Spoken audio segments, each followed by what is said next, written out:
there was an outpouring of grief as the bodies of 4 dead hostages taken by Hamas were returned to Tel Aviv.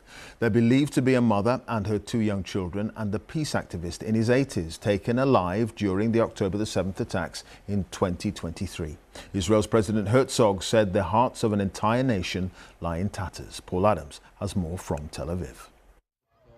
It was the day all Israelis dreaded, hoped against hope would never happen. The return of the dead.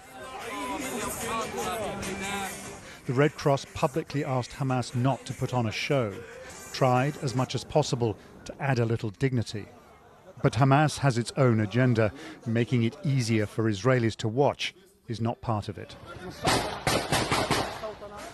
16 months on from October the 7th, it all came surging back.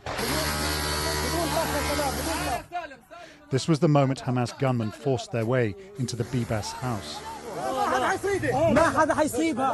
A mother's terror as she sought to protect her young sons, one of that day's most searing images.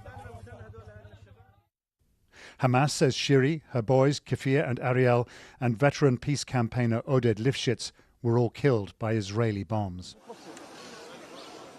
The truth of that claim may never be known. Israel now says Mr. Lifschitz was murdered. Back on Israeli soil, a solemn convoy as the bodies were brought to Tel Aviv for formal identification.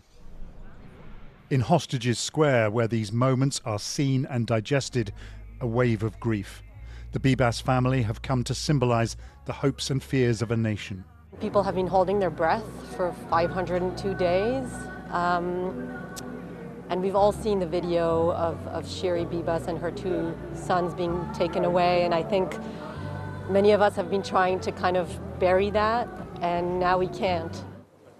In 2 days' time, the mood here in Hostages Square will change again as the country prepares to welcome home another 6 living hostages.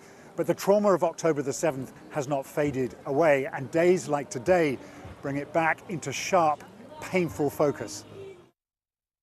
Back in the wastelands of Gaza, they're also looking for bodies.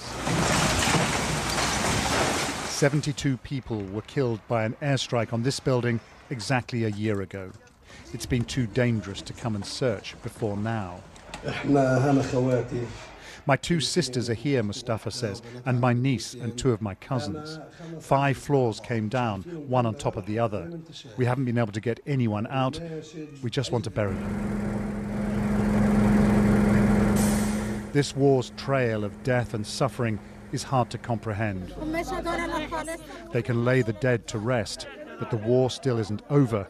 The grief is endless.